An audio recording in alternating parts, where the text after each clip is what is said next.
Aperture Priority, show number 9, Workflow.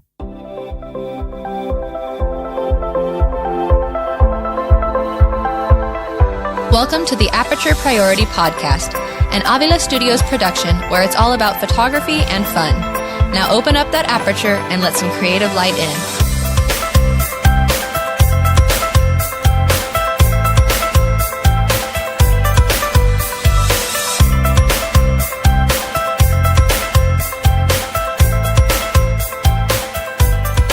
Hello and welcome to Aperture Priority, show number 9.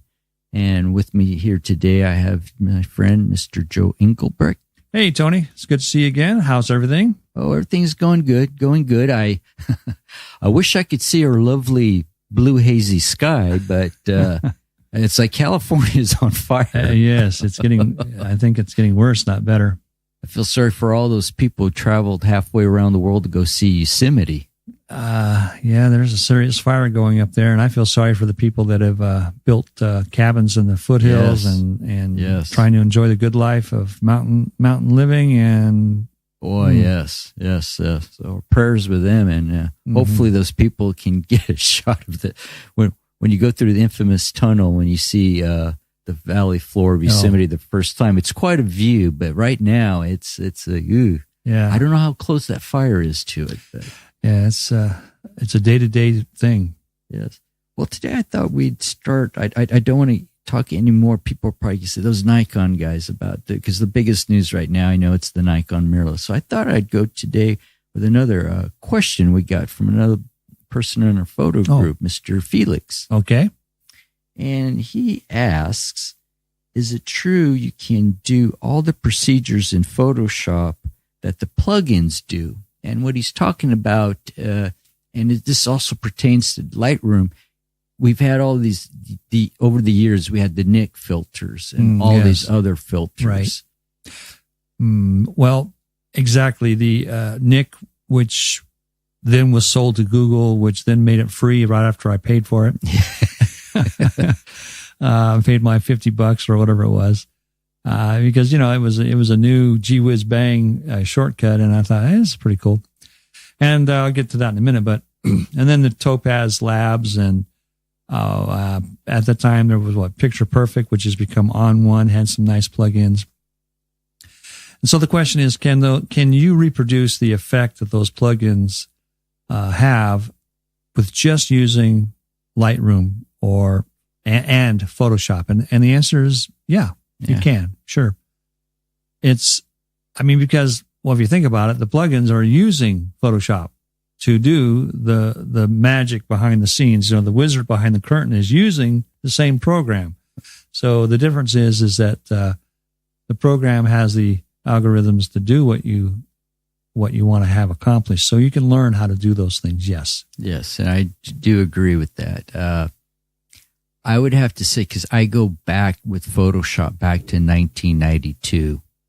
And back then in the graphic design world, you would get this plugin. It was called Kai's Power Tools. Oh, I remember that. That was before layers was a feature of, what was that, 3.0 or something? 3.0 layers came out, and I thought that was the best thing ever. That's like 3 dimensions. Wow, who would have thought? And if some of you don't realize, there was no history. There was one undo in Photoshop back then. Oh.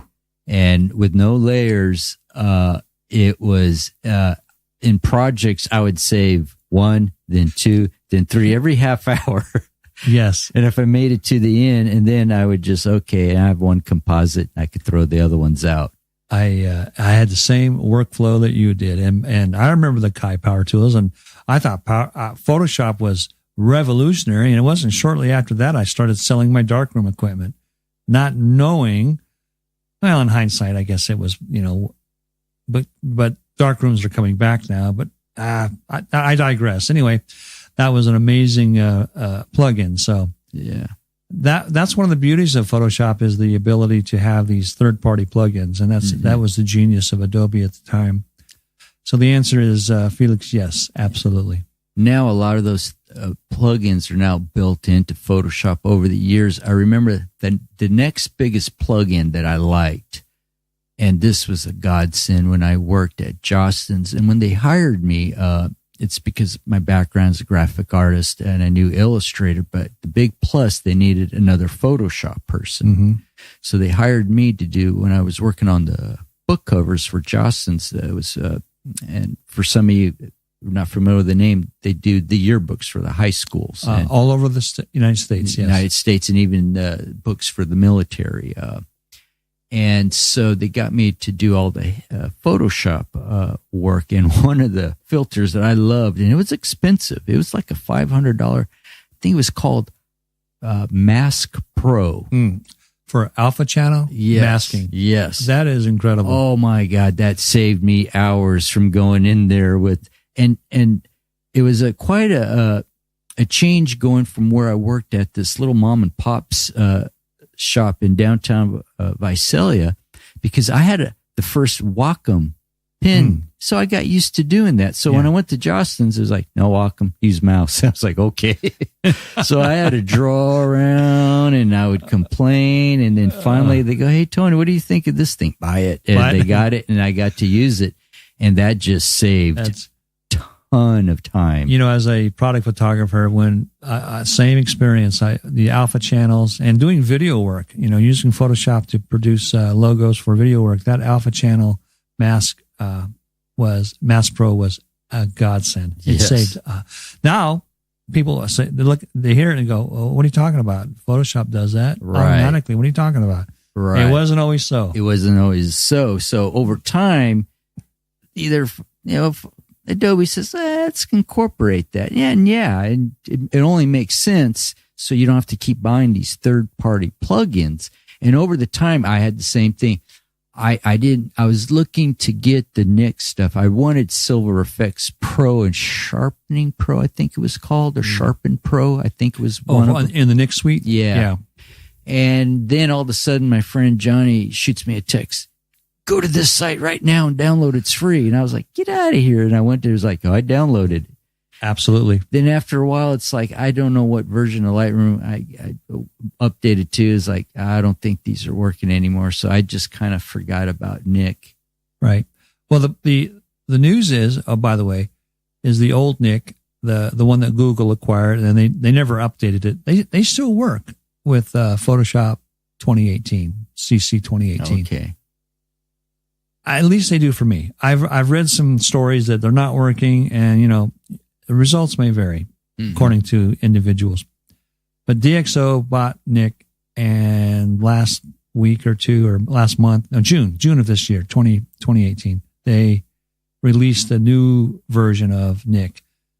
But so the role of plugins is an interesting concept, and today we're going to be talking about workflow, and they have a place in your workflow, but they're not the workflow. They aren't the end of the means. They're just a means that you can use to achieve it. And like every other tool, how can I say this? I think there are more people that buy the shiny new object because it's shiny and new than they really do for the long-term advantage it offers. Yes, that is true.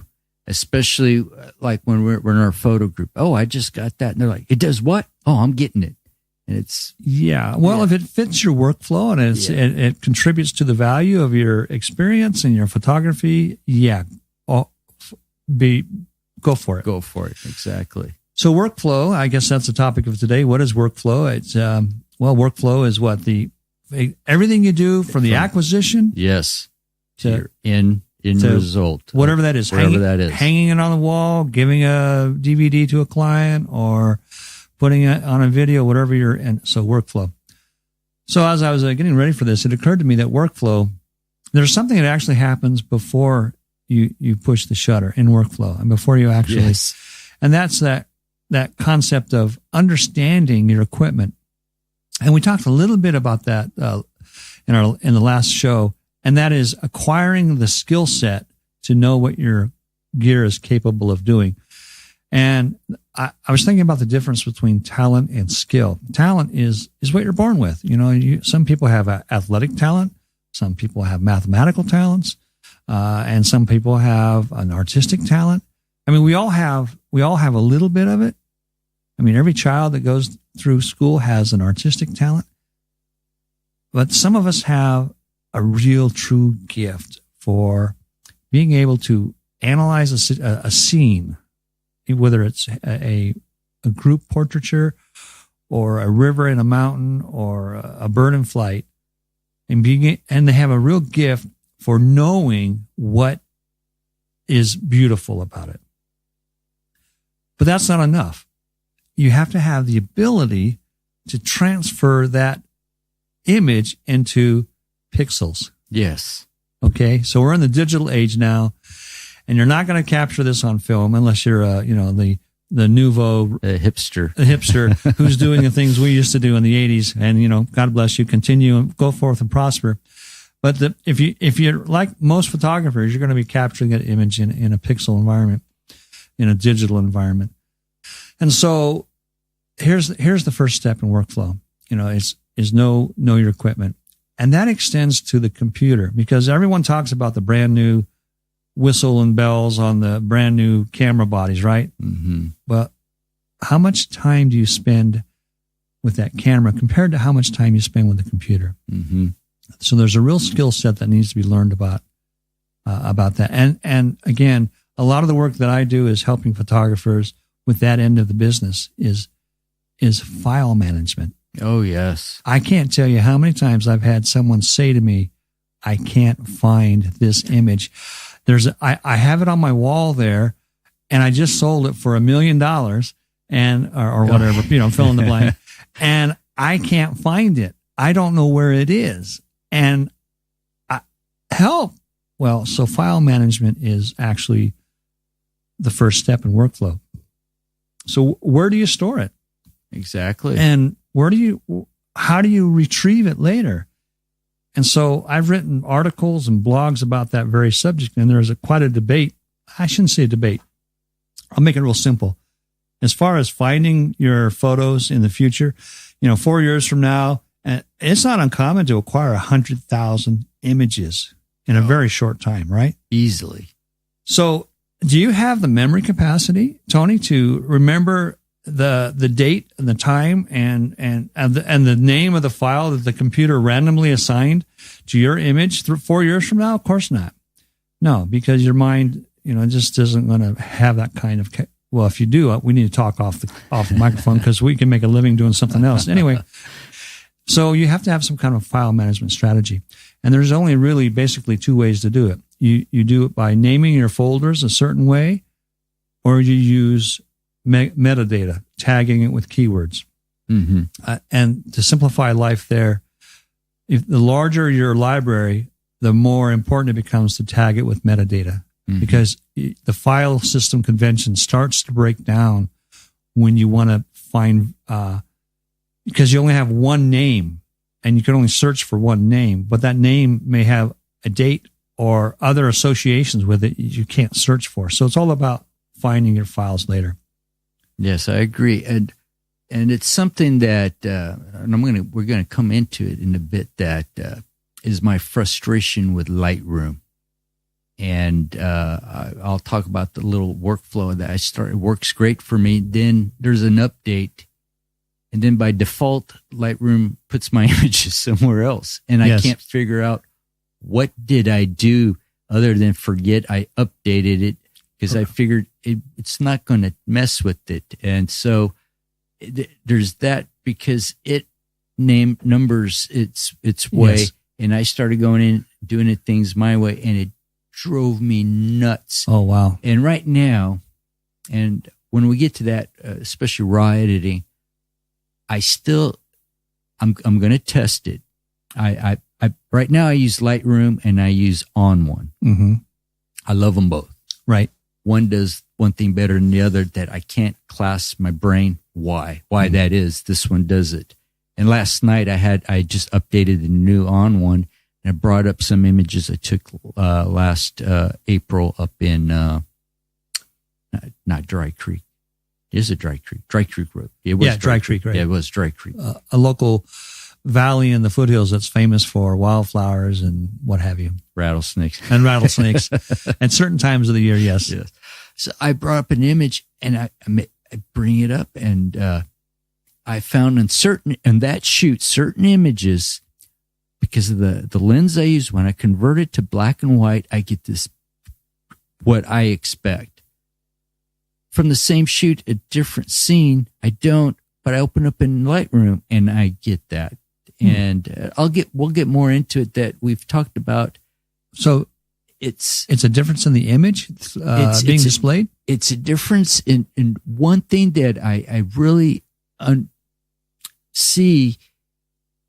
It's and I don't use presets, but it has some things you pick, your camera profile and everything. Oh, yes. And I start seeing that haloing effect. Halo, okay. Well, that on black and white images. Yes, I follow you. Okay, I got it. All yes, right. And it boggles my mind.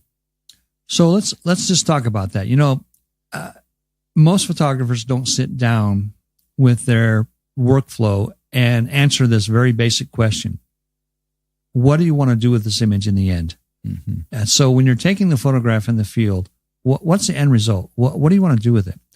That really dictates your workflow. So let's assume for this conversation that we're talking about a landscape photographer. And landscape photographers, the active landscape photographer will acquire thousands of images. They'll do bracketing for HDR perhaps, or focus stacking. So they're not shooting just one image of a landscape. And so they put those on their hard drives, and let's say that they want to use a good file management system, so they tag them with multiple keywords so that they can retrieve them later. And we live near Yosemite, so we live. There's a certain date we would put on there, a location. It's Yosemite, but maybe we wanted to be a little bit more specific because we shoot a lot of pictures in Yosemite. So we would even put a third tag on there that says Bridal Veil Falls. So now you can search your entire hard drive for that keyword that you'll find every occurrence of Bridal Veil Falls, whether it's in 2012 or 2020, you'll find the image. But if you don't start with that concept in mind, it's time consuming and frustrating to go backwards and do it.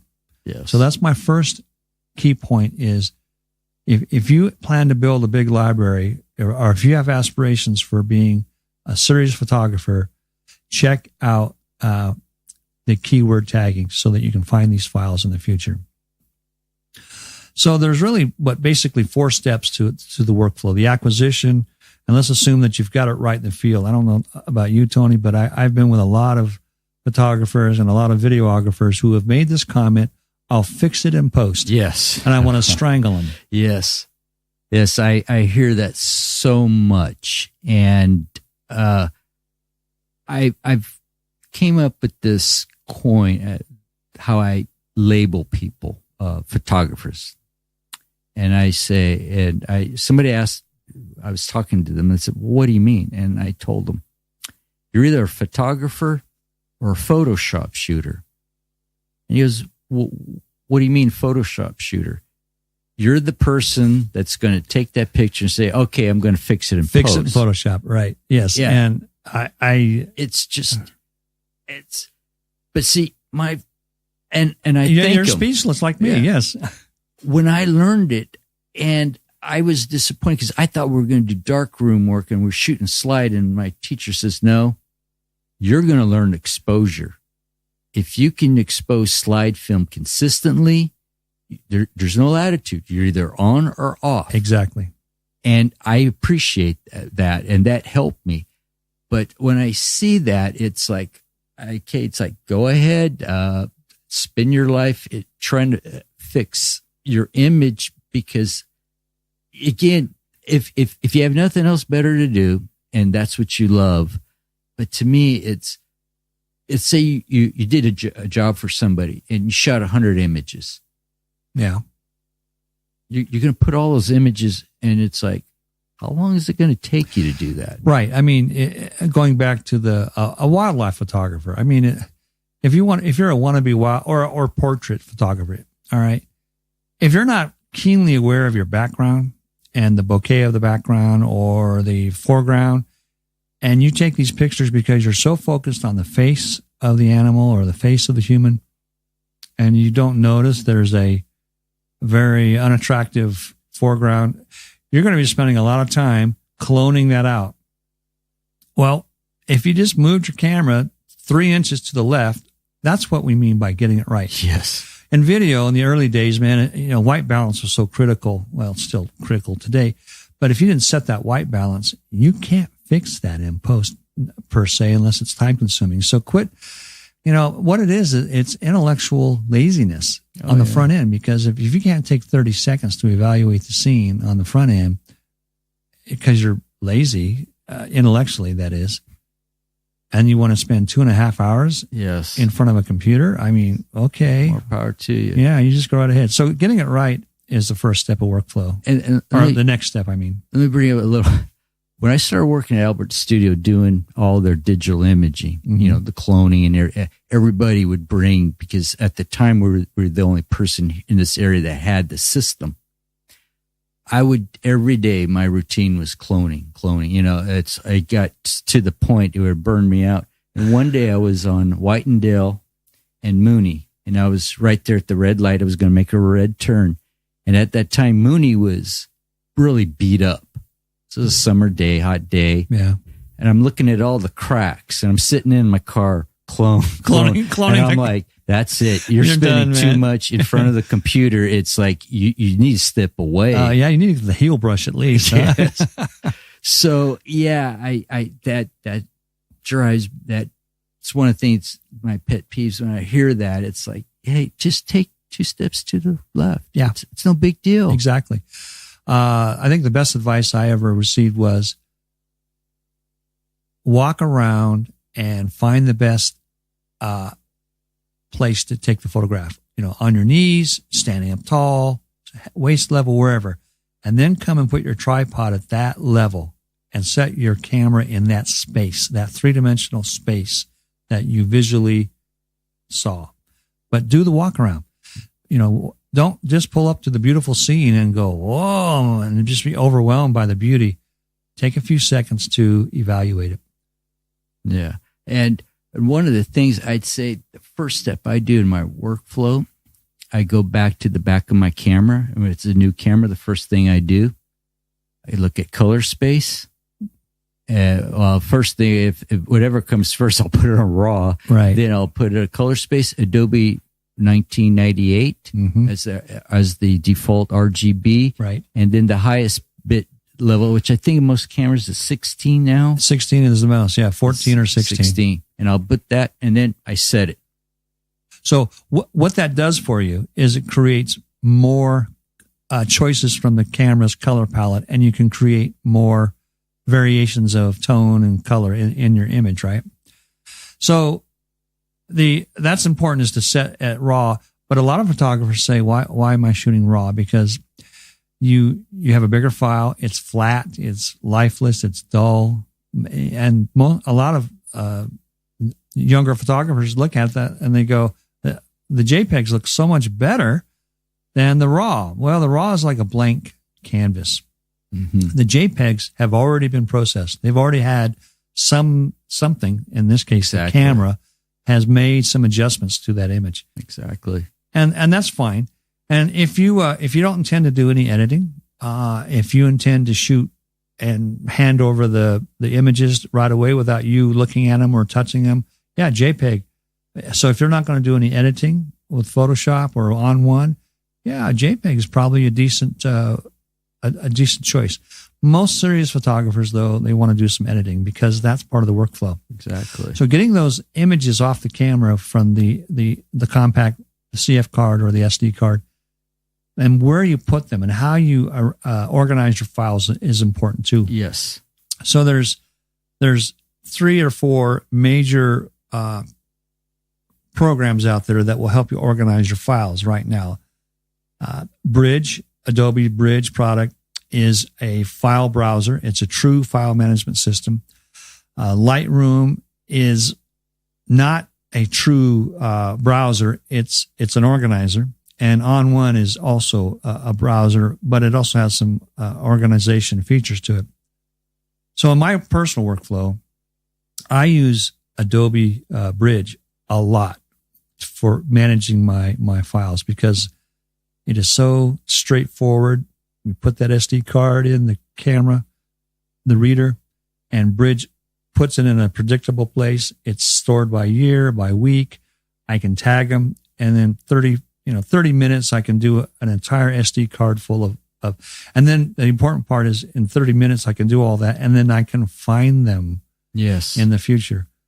Yes. Totally agree. So what Lightroom does, though, Lightroom doesn't copy your files into one location like Bridge does. What Lightroom does is that it scans your hard drive. It finds all the images that you've told it to look for in the places you've told it to look for, and then creates a thumbnail of that image and says, okay, I know where that image is. The computer knows where that image is, and you don't have to think about it. It just does it. The only disadvantage to that is when it comes time to back up those files, because you don't know where they are. Yes. The computer does, but you don't necessarily do. And so that's why I slightly favor the Bridge method of browsing, where I know where the files are. I know exactly where they are on those hard drives, and I can back them up and have a way of saving them. So workflow is about protecting your assets, right? Right. And being able to back them up. And I look your idea. I used to do everything in Bridge, and I used to use just the raw plugin in Photoshop till I saw the shiny, and I thought, okay, Lightroom is going to be the way to go. But what I could tell you, and some of you Lightroom users may have gone this, a year ago, my external hard drives on the server were getting old. And I had converted an old Mac G4, and that thing worked 24/7 for probably more than 20 years as a server. So I figured it's getting old. Yeah. And so I went to this, I use the Synology server right now. Mm-hmm. It's got 2 4-gigabyte drives, so it's got the redundancy and everything. There's one little key feature. So when I'm switching over, there's a way to do it, and I can't remember what I did. When you switch, you have to tell Lightroom, because Lightroom's going to be looking for the old server. Right. And you have to direct it, and then it brings everything back. Right. If you don't do the right steps, it's going to say, They're where's the gone. pictures? Yeah. I don't know where they are. Yeah. And even though you're saying, no, they're right here. And it's like, and that to me, I'm going to start getting away with that, and I'm going to go back to the Bridge method. Right. Well, it's what I have. Now, Lightroom has evolved. Lightroom is more and more capable every iteration. Mm-hmm. Bridge has always been that ugly, it's just a brute for file management. There's a little bit of a learning curve to understand file management. But let me tell you, if you learn how to use Bridge as a file management tool, that will help you in all aspects of your computer file management, whether you're a PC or a Mac person. Because if you're going to use Finder or Windows Explorer, it's the same skill set. Yes. And so it's transferable to other aspects of computer use. Right. And we know what I like also about the Bridge. I could click on something and I could see the thumbnail, even in my other aspect of what I do, graphic design. Oh, that's an Illustrator file. I could see the thumbnail. That's the cover I did for this book. Right. So it's all there, and I love it. And it's funny because I opened it up for the first time, I think last week. And I'm like, hey, this is nice. Why am I using Lightroom? Yeah. I'm always swearing at it, and it's like, I do like Lightroom. Don't get me wrong. But there's certain little things that it does that I just I just have to go outside, go to Starbucks, get a coffee, chill out, and, because it did something you didn't like. And right. Well, getting back to I made the comment that I've had photographers call me and say, I can't find this image. It's hanging on my wall, but I don't know where it is. So in observing their use of Lightroom, there's no subdivision. Every photo is in the light strip, is in the, yes. And so they have 10,000 images they have to search through to find the one. Yeah. Well, then they don't actually find the raw image. They find the one that they worked on. So understanding where your files on your computer is important in the workflow, because you want to back them up and you want to be able to find them in the future. Because if you're selling something, or this is even more important, a new product rolls out or you develop a new skill set, how many times have you gone back, Tony, into an older image and go, I could work on this, knowing what I know now. Right. And we'll go back to Halos, for example, that these plugins. So the next step is you got file management, and then the second step is the basic editing or the image preparation. And when you use Bridge, you call a Adobe Camera Raw from within Bridge, and it brings up the ACR, Adobe Camera Raw. And it has all the basic functions. And by the way, now with the latest iterations of Lightroom, the Lightroom Develop module is identical to the ACR. They're one and the same. Lightroom didn't used to be that way, but it is now. And so, the basic adjustments, white balance, exposure, highlights, and shadows, all that stuff. You just do the basic stuff. All there. Right? It's all there. You can do spot removal. The dehaze function on the ACR is much improved. It's actually usable now. So all these things are done before you even open up Photoshop. In fact, I used to spend probably half or 80% of my post-processing editing in the ACR module. Then you open up in Photoshop. And the third step is what I call the artistic element. This is where, everybody can do the basic adjustments. White balance, exposure, the everything's pretty standard stuff. It's pretty much a workflow. And you can look online for specific steps on how, step by step, how to do that ACR or Lightroom Develop module. But the artistic element is your eye bringing out the intent of the image. And that's the important thing. So in Photoshop, we use adjustment layers, or we use plug-in filters from time to time. And what I've noticed by my own personal experience with, and I'm going to pick on Nick for a minute because Nick is dead. The old Nick is dead. Mm-hmm. Long live Nick, the new version. But two things that Nick would do that would kind of drove me crazy. One was it would oftentimes, I would almost say every time, introduce noise into the image. If I use the HDR, Color Effects, and the HDR Effects Pro, and the HDR was especially an issue with the shadow noise. And the other thing that Nick would do is create these halos you're talking about. And basically, it's just the structure, the detail is being overdriven, and it creates a halo at the point of contrast oftentimes between the sky and the foreground. Yes. That's the most typical. And you know what? There's workarounds. There's ways to use the defringe tools to bring those down and what have you, but it's just another step. Exactly. So the artistic element and the artistic edge is, consider what is it you started taking this picture? Why did you take this picture? And what is the end result?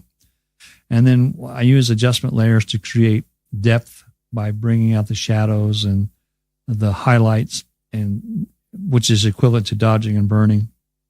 Using a adjustment layer for curves and levels, I can remove unwanted elements. Getting back to cloning, there may be some elements in there that like contrails in the sky or whatever. By the way, that's a separate topic. But I'm not a purist. I know some photographers that say when I push the button, that's the image, whatever comes out, because that's the way God made photography. Is that you push the button and whatever. Back in the days of film, that was the way it works. I says, no, it wasn't. Ansel Adams, the great landscaper, spent hours in the darkroom, right? And frankly, no two of his images of the same negative looked exactly the same because he burned and dodged and masked all these other things. The artistic edge. And another thing about Ansel Adams, I was going to bring it up earlier when we were talking. I think he was the one that came up with the zone system. So when he would go out, he would say, zone 12. He had that knowledge. That skill set, right? Yes. So he he had that. And that's something when we're out there looking. And I know some people say the JPEGs are beautiful and everything, but the way I look at it, it's like, and I shoot Fuji, and Fuji, their cameras are known, if you put in the black and white setting, that their JPEGs are beautiful. Great contrast. But the way I look at it, what's going to make you separate from everybody else? What's your interpretation? Is it the camera's which is fine, but maybe you had a different interpretation of that scene that you wanted to turn it black and white. Shooting in RAW gives you that flexibility to do that, in my opinion. And I won't get too much into RAW versus JPEG, but I just will shoot RAW, and I want control of it because that's me. Other people don't, and that's fine, but me, I want to control it. Now, the one interesting aspect in the future, what I may do with my XT1, I may have it converted. You can convert older digital cameras to infrared photography. They take out the filter. Right. But there's this one place that I found, they will make your sensor shoot true black and white. And only black and white. Exactly. You just got to understand that. And I may do that. And I'm really curious to see the difference between getting an RGB image, turning it to a grayscale, right, or starting off as a true grayscale and seeing what's now capable of what different dynamic range did it capture in just grays, shades of gray. So that's something that I want to do in the future when I have some extra cash, because I think it's about like a $500 conversion. And will they do that with any camera? I mean, any? I believe so. There's behind you on the shelf, there's an old D200, I'm wondering, yes. Maybe I should. I have an old D200. Yeah. So maybe I can take that 200 and have it converted. Exactly. Yeah. Cause right now I know they sell cameras converted on this website. I'm trying to find if they do the conversion. You could buy conversion kits, but I don't trust myself. Oh my goodness. No.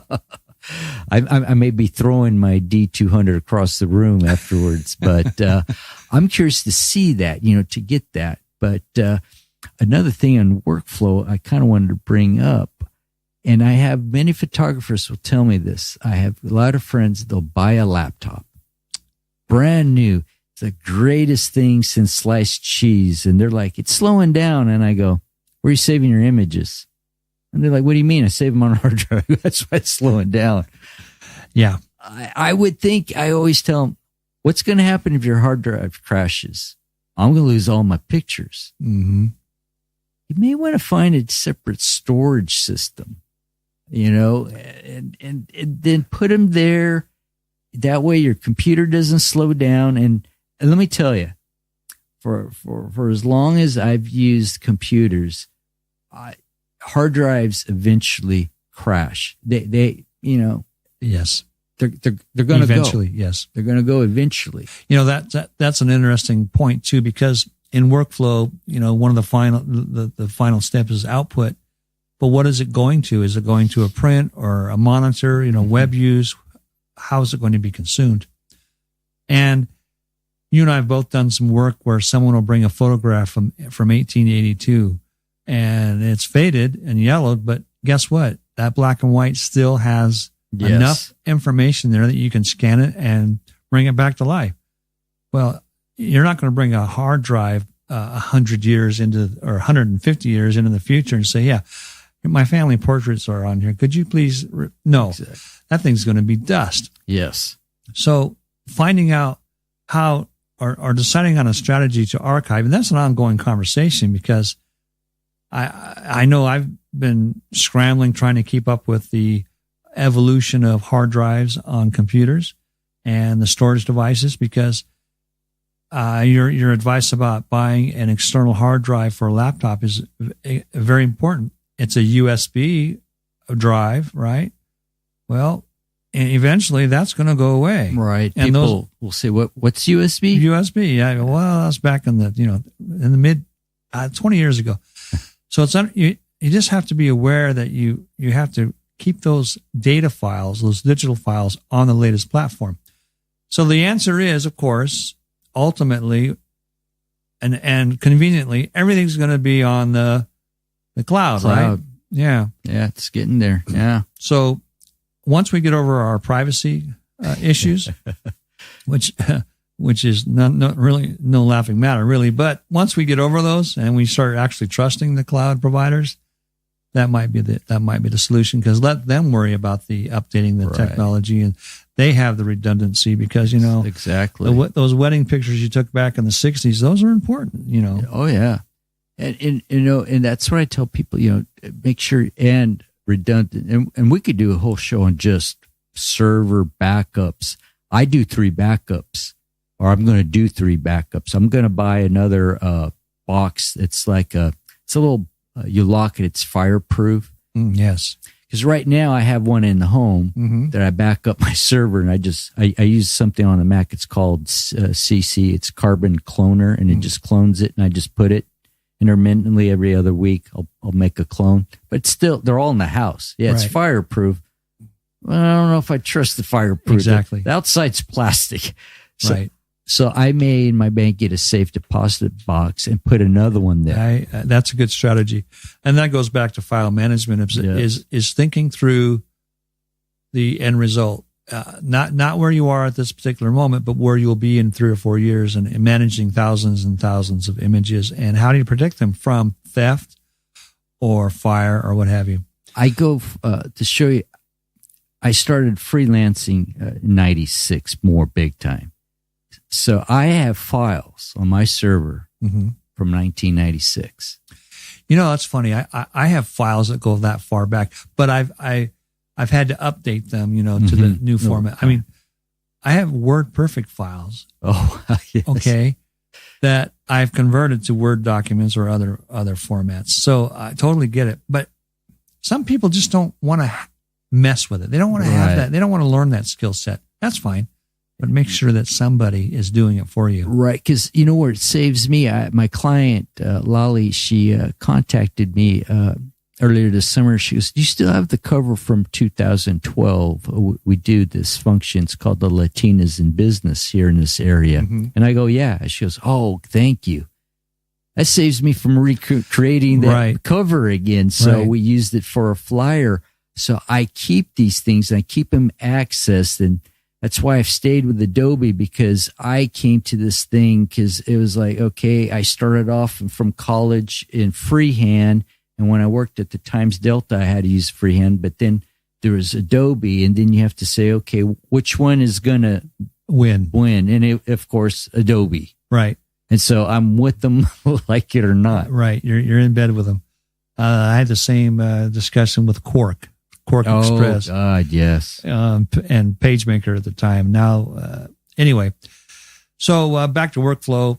We talked about understanding and developing your skill sets so you know how to use the equipment. So the first step is acquisition, knowing how to, and then the second thing is, beginning with the end in mind. What's your file management strategy? Right.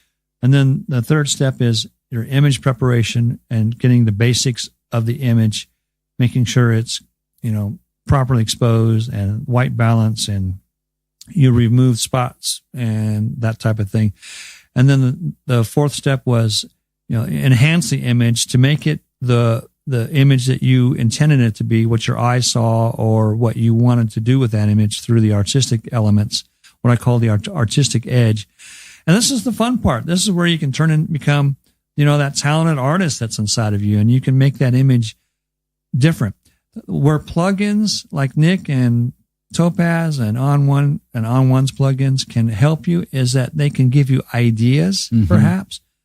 And I heard one guy call them, that's like riding a bicycle with training wheels. Once you get to learn how to ride the bicycle, you can take the training wheels off. I still use Nick a lot for their silver effects. That seems to be a worldwide, a very popular and effective way to convert your images into black and white and grayscale. And they do a nice job. But it's also a great way just to play what if, and experiment with the artistic style.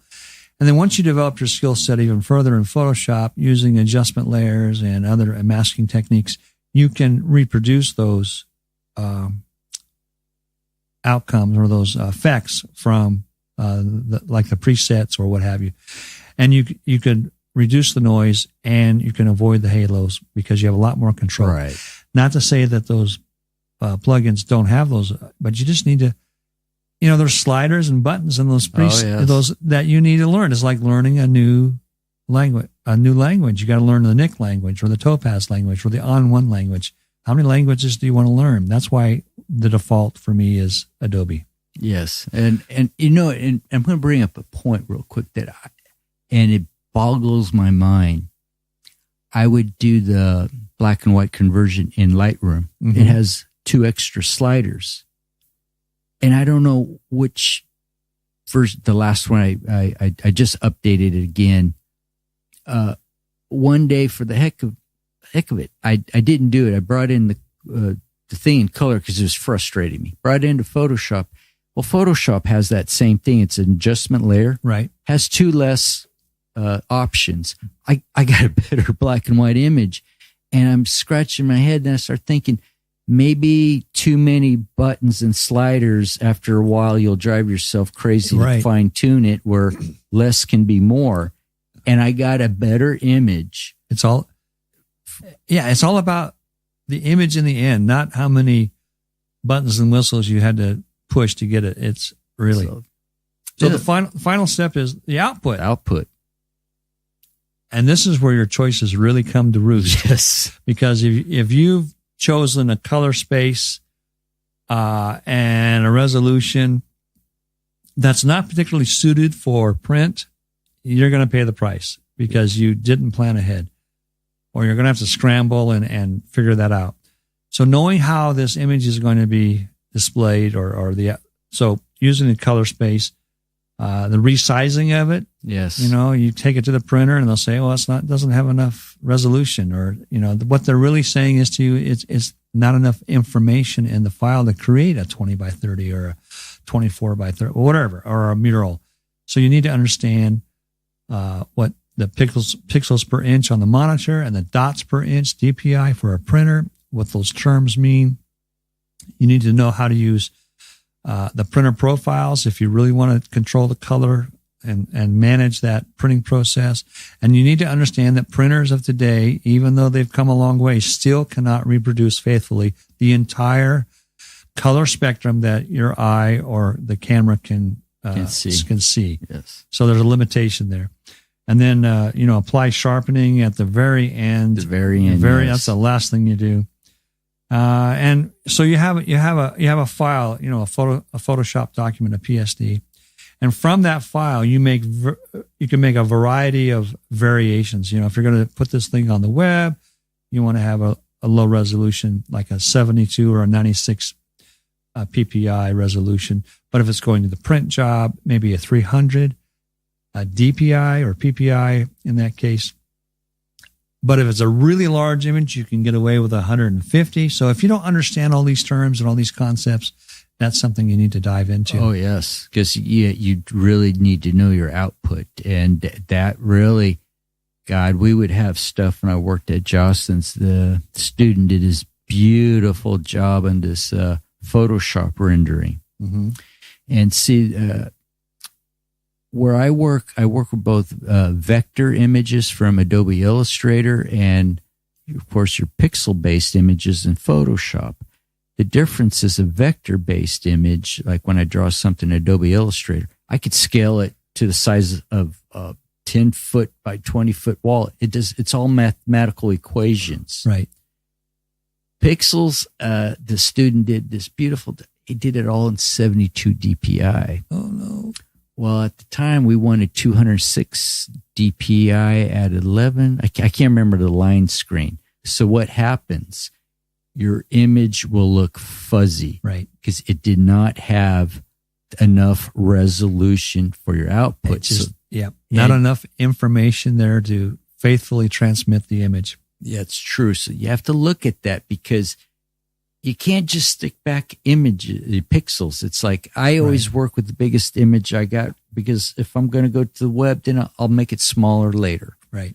But if I decide, I want to send it up to Bay Photo to get a 20 by 30, it has the right. It has the right resolution where I don't have to go back to the beginning and try to remember all the processing I did. So if you save your final piece as a PSD, yes, you have all the flexibility. It has all the layers. You can do anything with that image. You can upsize it within reason. You can downsize it within reason. You can have higher resolution, you have lower resolution, do anything. It gives you a lot of flexibility. So save it as a PSD. PSD, please. And then make another copy that is for the intended destination. Exactly. When I was teaching Photoshop to these girls that worked for my friend Anthony when he had his photo studio here in Visalia, I told it's one of those things, don't do this. And what did she do? She did the thing that I told her not to do. And she calls me up. She goes, hey, can you come over? I have problems with this image. This girl's hair is blue. I was like, okay. So I went over there. Soon as she opened it up, I turned to her. You've been working in JPEG. Yeah, I know you told me not to do it. I said, how many times did you save it? Oh, I did your advice. Every 5 minutes I hit save. Oh my goodness. So it just compressed. You know, that's like the analogy is taking an old VHS tape and copying it and copying it and copying it and copying it and copying it. And finally, after 5 or 6 copies, your VHS is, you can't even tell what's on it. Yes. So JPEG's doing the same thing. Right. It's reducing the quality every time you save it. When you open it as a JPEG and save it as a JPEG, and then open that second JPEG and save it again and save it again. You won't have that with a PSD. You can save that thing 1,000,000 times. Right. It just goes. Oh, great. I think that was good for today's show. All right. But there's going to be things I want to revisit and I haven't done yet. It's these raw processors. By then, I'm going to try to use Capture One. There's on one, Capture One, right? Phase One. Too many ones. Right. And I'm going to try to figure out, is there one better than the other one? Or I may go back to the ACR thing in Photoshop. Well, stay tuned. Yeah. So great. So where can we find you, Joe? You can find me on the website, www.brightangelImages.com, or Facebook with the same name, and Gmail, same name. Okay. And Instagram, I think there's a hyphen between Bright Angel and Images in that particular. Someone else already beat me to it, I guess. Great. Yeah, I hate when that happens. You can find me here at avilastudios.com and Tony Avila 64 at Instagram. And, of course, now Aperture Priority Podcast on Facebook. Hopefully there'll still be a Facebook when this goes up. It's not going to go away. But thanks again, Joe, for coming. Great conversation. And again, I want everybody to go out and open up that aperture and let that creative light in. Thank you.